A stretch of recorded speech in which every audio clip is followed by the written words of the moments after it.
also CC Chum, and that's Freedom Medley, and it's out there for you to listen. And so this is how we begin the show at the BFS Clinic. Good morning and welcome to the show. My name is Valerie Dan. So across social media is GTV Ghana, and WhatsApp is 055-5561034.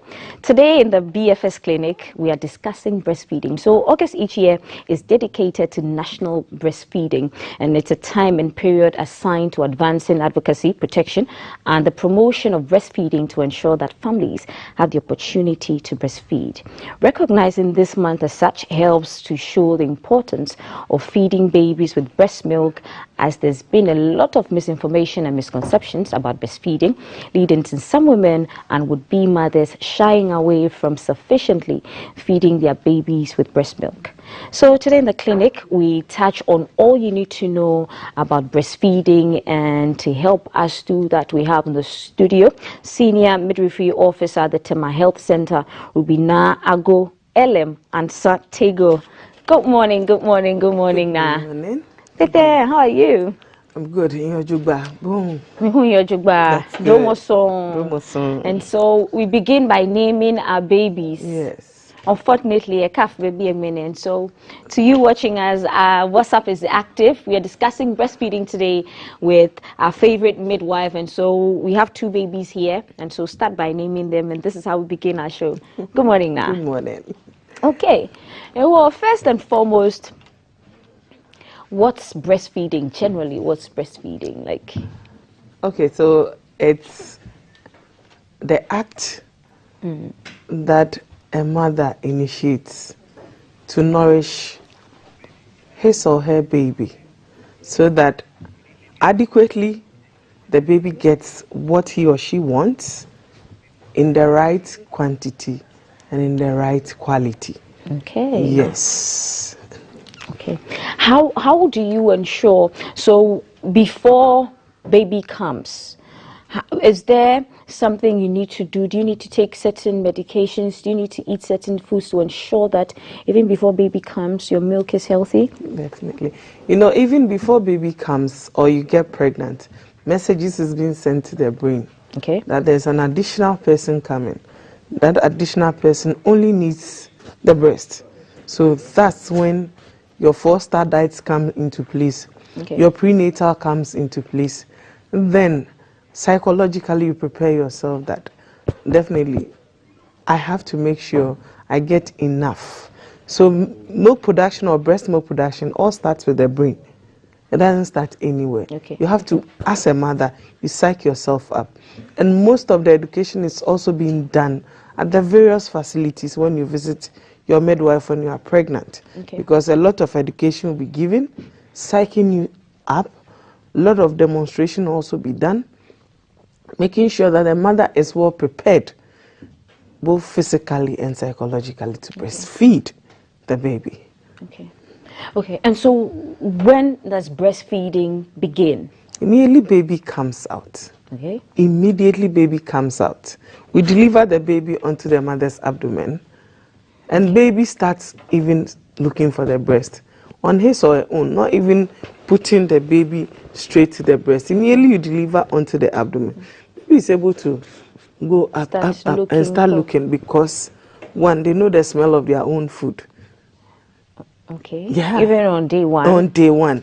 Okay. On day one. So immediately baby comes out, we put the baby to breast. Okay. Yes. Okay. I've heard some stories where new mothers can't express the milk. The milk doesn't come out. What's happening there, and when that happens, what should you do? I've heard that people use combs. They put combs on there and try to do all sorts of weird things to get the milk to come out. Why doesn't it come out sometimes? Okay. So, like I said, Valerie, normally you have to know that immediately baby comes out, you have to breastfeed. And the pain and the agony the woman goes through during labor, naturally, for the first 2 to 3 hours, she gets exhausted. And you know, when exhaustion sets in, you feel like doing nothing. But you know, God in his own wisdom, normally when baby comes out, they themselves, they're already tired. Yeah. If you start looking for the breast, you put them to the breast for some few minutes or seconds, they fall asleep. that's when you can rest for a while, for about an hour or two. Okay. After the hour or two, immediately baby wakes up, you are good to go. Okay. I know you're a mother, so I know you can remember your experience. Yes, I do. Okay, so is there a time or a season that breastfeeding is crucial to the baby's growth and development? Definitely. Immediately baby comes out, you know, baby needs to pass the first two, that is the meconium, and you need to breastfeed the baby. The more you breastfeed, the more the baby will pass the meconium. Okay. And we have physiological jaundice and pathological jaundice. Okay. Physiological jaundice, if you don't breastfeed properly, will turn into pathological. So it's so crucial. Okay. Then the child also gets his or her first immunity from the breast, the colostrum, the yellow one that people say is not good, but that is the best, because that is the first immunity the child gets from you, the mother. So the first immunity, not a shot. Okay. The child doesn't need immunization. The child gets it from the breast. So the colostrum helps the baby to pass the first two, that is the meconium. At the same time also helps the baby to pass urine, and also allow you, the mother, to have your first bonding with your baby. Okay. That's the first time you're holding your baby closer. So that moment that you share with your baby, nobody can take that one away from you. Okay. So it's so important that we breastfeed our babies immediately baby comes out. Okay. The first 30 minutes, you definitely need to put your baby to breast. It's so crucial. Then also, you, the mother, that's when the first thing you get to know is to know what is actually happening to your baby. Okay. How the baby is able to take the breast, how the baby is able to move him or herself. You know, the more you suckle, the more the excitement comes. Because whether we think it's not sweet to the baby, is so sweet and it's so nutritious. So the first 30 minutes, don't deprive your child. After 30 minutes, I know you get tired. Baby will even fall asleep because they're already tired. What they went through before even they came out is not an easy thing to do. Right. So does the size of a woman's breast determine the amount of milk she produces? No. So okay. I have my nice boobs here. Artificial boobs? Yes, the artificial boobs. You know we have the areola. Yes, so this is my areola. And this is my nipple. Yeah. So this is the milk production, where the areola is. Okay. And we all have areola the same. The areola, irrespective, per the body size, per the body weight, there's an areola. Yes. And that's where the production of the milk is. So baby's mouth, let me just use my hand. Okay. This is how baby's mouth fixes onto the areola. Immediately there's that fixation, there's milk production. So it's like the baby is the natural pump to the breast. So immediately there's that fixation on the breast, the milk will flow. So the nipple is just a tunnel for the milk to come out. But that's not where the production site is. The production site is at the areola. So most of the, somebody will say all the tunnels, they come and merge at the areola. So that is where the production starts. So you know the breast itself, for instance this one, yes, it's just full of muscle to carry the actual food. Okay. But the actual food here, per the quantity the child needs, starts from here. So you can have the boobs all right. But at the end of the day, the production is here. Okay. I've seen mothers, new mothers, who after birth, the nipple can't fit into the baby's mouth, and because she's a new mother and the euphoria and all of that, it gets very emotional when the baby is crying and it can't fit. So in such a situation, what should the mother do? Okay, so we have 3 types of nipples. Oh, okay. Yeah, 3 types. Okay, so we have the normal one like this, you can see on your screen. We have the flat and we have the inverted. When you have the first one on your screen, which is the one I'm putting on, the normal nipple, you are good to go. The second one, we always encourage the mothers. And the third one, when you go home, let your husband help you to be pulling it gradually. Yes. Okay. Because sucking or pulling? Pulling. Okay. Can you demonstrate? Yes. Okay. So even with the milk in there? No, before you deliver. So before you deliver. Okay. So gradually there is this massaging that the man can be doing for you, at least twice in every week. Okay. Or 3 times. Soon as Immediately you are pregnant, okay. and you know the nipple that you have. It's not normal like this. It's either flat or inverted. We encourage the women, and to all women, please let them pull it for you. Okay. Just with a little shea butter. Gradually, they massage. Before baby comes, the nipple is already up. Okay. Because when the child fixes the mouth on the areola, somebody say a first-time mother, they don't even know how to fix. It's a try and error. Okay. Most of them even try to give the nipple, and the nipple start turning sore. And when it's inverted, it's inside. Yes. Less production comes out. Okay. If it's flat also, less production. But when it's erected like this and they're straight like this, more. You know, when something is a wider diameter, you get more. A smaller diameter, you get less. Okay. Right. So we should learn when mothers come. The midwife does the examination from head to toe. Immediately you realize the mother has the problem. We just call in, please tell your husband. When you come the next visit, we're not seeing any change. We ourselves call the man to come on board and teach the man what he should do. Most of the mothers, the fear is immediately he does that, there will be intimacy, and I'm already tired. I'm going through a whole lot, so I don't want to involve the man. But we tell them you need it because of the baby. So that intimacy is not a yardstick for you to say that you allow your husband or your partner to massage the breast or the nipple for you. Okay. Nesago, why do our mothers, grandmothers, and our elderly women, when there's a sore on the nipple, they insist that you still let the baby suckle? Okay. Why? So it's not even them. It's something that is, we have something we call engorged breast. Okay. So when you can't breastfeed the child properly, the breast becomes so heavier that you can't even bear that pain. It's so painful. That engorged breast can turn into something else, which can lead you to the hospital and you'll be admitted. Now, if there's blood coming out of the sore nipple, we don't encourage the woman to breastfeed. Rather, you come. And most of the time, you realize that it's not both. It will be one.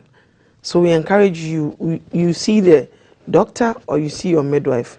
Medications will be given to ease the pain and help in healing faster. Whilst healing, we also encourage you to use the other breast to breastfeed.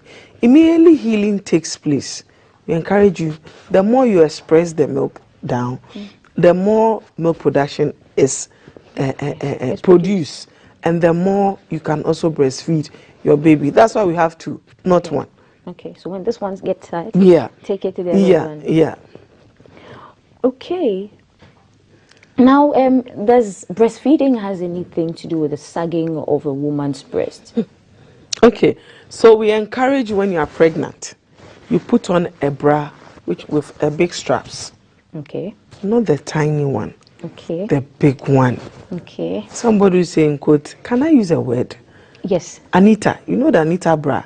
It has a big straps. Okay. So we encourage you to wear bras like that. After, when you deliver, we still encourage you to still wear the bra. And also, if you can afford, you get a breast pad.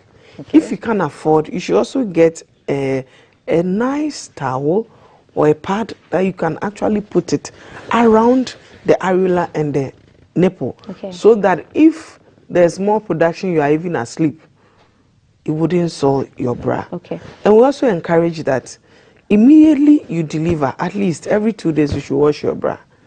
And the sagging, I would say, if you don't put on a bra with a broad straps, still sag. Definitely. Because you see mothers, yesterday I got to know there's called, some put on strapless bra. Yes, strapless bra. You're a nursing mother, your child is less than 2 weeks. You can't put on a strapless bra. You can't. Everything will just, because there's more milk production. Okay, so it's just going to... Definitely. And the breast will be getting heavier and heavier and heavier. So by the time you realize you are done with breastfeeding, either 2 years, 1.5 or 2.5, the breast is already going somewhere you wouldn't be comfortable. Somebody will say, oh, I was not having lots of boobs. I delivered after birth. No, my boobs have become bigger. But I'm telling you, I can say for a fact myself, the boobs has not changed. It's the same. Because precautionary measures is being put into place. Immediately you get pregnant, no matter how you don't want Anita, you put on Anita. Anita? Yes. That's the bra with the really, really big straps. Yes, okay. You put on Anita because you want your bra, your boobs your back. To stay firm. Definitely, okay. So that after 2 years, you go back to the small, the strapless, and you can be bra free and you'll be working. Nobody will even know that you are not putting on a bra. So it's all in how you wear the bra and what bra you put on. Yes. Okay. Yes. Okay. Now, what's the appropriate way to breastfeed baby? Okay. So we have so many positions. Okay. So this is the normal one that we know. That is the cradle hold. That's the normal one. Yes. Then we have the line on the side. When you are tired, you can lie on your side. At the same time, also we have the football hold. So the football hold. Yes. So the football hold, you put the baby, and you hold the head, and you breastfeed. So the football hold. Yes. It's not really popular. Yeah. It's because of Matiti, that's why she really likes sports. So Matiti said, yes. So this is the football hold, and this football hold can be used for twins. Okay, so let me pass on maybe Kafui. Yes. Thank you. So it's this way. Then you have a pillow to support. Okay. Then, at the same time also, we have the double cradle hold for twins. So this one is this way, and this one will lie on the other. You still have a pillow to support. Okay. And I'm telling you, women are doing, especially mothers with multiple babies, are doing marvelously well. With these two positions, you go to the clinics, they are so comfortable in doing it. And for breastfeeding to be successful, somebody will ask, what do I need? First, you need to be comfortable as the mother. Okay. So you need a chair that you can relax your back. Okay. You relax your back. You need something to elevate the foot. Okay. Then you make sure the neck will be in the calf of your arm. So it's like this. Okay. Then once you are well relaxed, here to here, chin to chin, eyeball to eyeball. Yes. Then you just concentrate on your baby. Whilst breastfeeding, you'll be singing. You'll be saying praises on your children or your child. Immediately you are done, or baby stops breastfeeding, that doesn't mean baby has finished breastfeeding. You just take one, 4 of the fingers are under your breast. Okay. It's just the thumb which is at the top. Gone are those days they will tell you it's scissors. We don't do those things anymore. So it's 4. Yes, it's on the screen. There's 4 under the breast, and there's just the thumb on top. On top of it. So when baby stops breastfeeding, you just take this arm out like this, and you just be rubbing the chin gently, gently, gently. Immediately you pause, baby will continue to breastfeed. Okay, why do you do that? Why is the need for that motion? Because baby is tired. It's not a small exercise. Baby. Okay, so that's exercising their jaw. Yes. Okay, so you're massaging it. Definitely, so that baby can go back and breastfeed. As adults, when we are chewing, when we get tired, we pause, swallow, then we take another bite. So they cannot do it on their own. So you, the mother, needs to rub the chin, massage the thing gently. By the time you realize, baby starts suckling all over again. And you make sure you empty the first breast before you go to the second breast. Somebody will say, how can I know my baby has emptied the first breast? It looks lighter and softer. But the one which is fully loaded is heavier. So heavy that you feel this breast is ready. I know you're a mother. Yes. So we'll definitely know when one is lighter and one is heavier.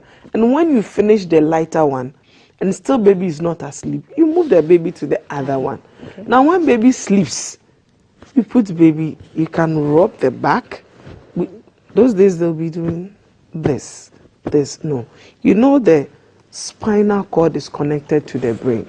This activity is not good. Okay. Rather, we encourage you rub. Whilst rubbing, it's either you go this way, okay. Or you can equally go this way by holding here. Please pass baby carefully to me. Okay. Okay, thank you. Okay, so can we go through? Definitely. So, instead of this, we can rub. It's a gentle rub. So we used to pat? Yes, we used to pat. Okay. They'll put the baby at the back, be patting and patting. By the time we realize, baby even vomits a lot. That's protruding vomiting. Yes. Because the patting is so heavy at the back. But rather, we should learn to massage. Massage. Okay, so massage. Baby will belch heavily for the first time, second time, and the third. Some babies can belch as much as 5 times. But the fourth and the fifth is so silent. When the baby is closer to your ear, okay, before you can hear. Okay. But some, because maybe they were in a sitting position, chatting with someone, they wouldn't come this way. Rather, they will hold the baby this way. Yes. And just rub. Okay. Gently. Okay. And baby will belch. And let's keep in mind that baby needs to belch before we put baby down. Then there is a catch somewhere. Okay. Anytime a baby breastfeeds, they keep some in their cheeks. Indirectly, they are ruminants. You don't say. I'm saying. Now, baby will be sleeping. You realize baby will be doing this, masticating. Nobody's feeding baby in a dream. Nobody's giving baby anything. Baby keeps, so that when baby is hungry, baby will start swallowing gently.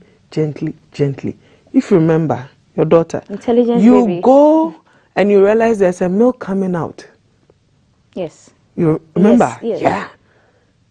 Then when baby starts crying, the crying for the first time is not loud. Second, the third one is on 10th gear. It's telling you what I have stored. I've actually used everything. I've wee-wee. I've poo-poo. Madam, come and pick empty, me. Full so please, finished. come. Okay, that's when it come. gets there. So they always keep. So it's not somebody's feeding the baby in a dream. Somebody has visited your baby. It's not your family. No. Member being a witch or being. It's just the baby keeping milk there. Yes. Wow. They do keep. Okay. So that is the catch and that is the secret. So to all mothers watching us, it's not somebody feeding your child in his or her dream. No. They always keep for a reason, because nature has it. Mothers always go and wash when babies are asleep. Yes. That's and God in his own wisdom actually makes them to keep for a particular time, because you need to adjust to that particular lifestyle. You need to accept the child and show that child that love. Then baby knows, now mommy knows all my routines that I have to go through. So now we can flow. Then baby stops keeping. Okay.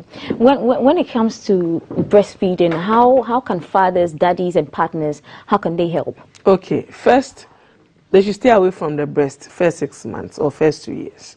They should allow the breast to be given to the babies. For the first 6 months? Yes, it's exclusive. We don't need them to be coming closer and be saying all those things that the baby is too much. Allow them, it's okay, stop breastfeeding. It's my breast, I want to share. Yes, you can't share. For the first 6 months, it's exclusive.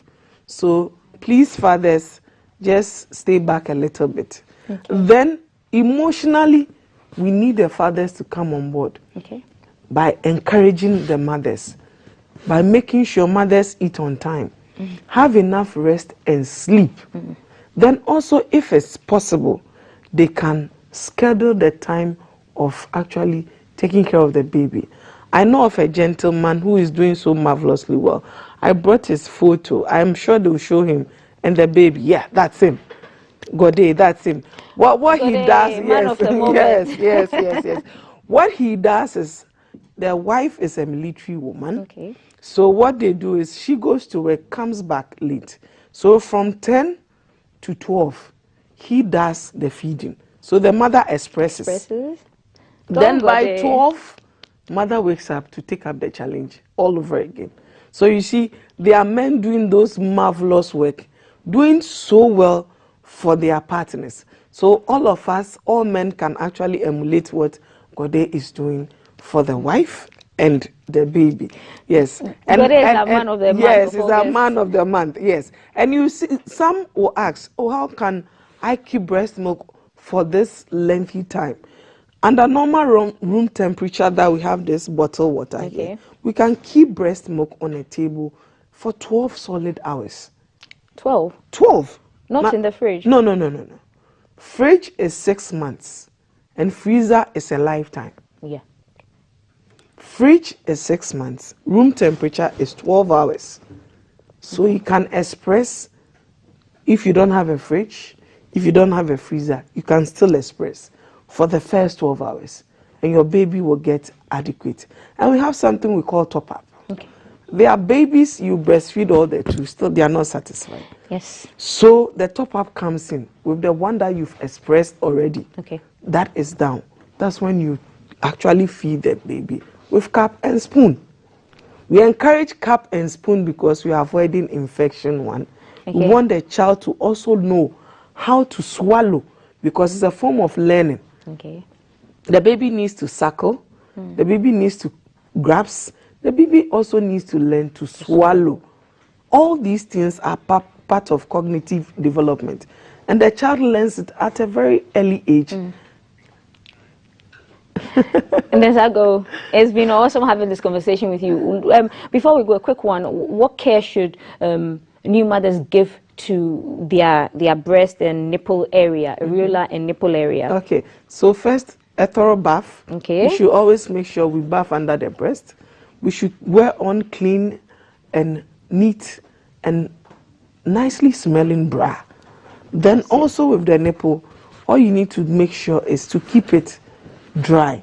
And one thing too, we shouldn't be removing those black patches around the nipple. People say it's dirt. It's not dirt. Yes. The child needs to do it on his or her own to open the ducts in the breast. If the child doesn't do that, learning is not taking place. Like you are searching for something. You need to go all out to get what you want. And that's when learning starts taking place. Thank you, Nesabo, for coming through with this conversation.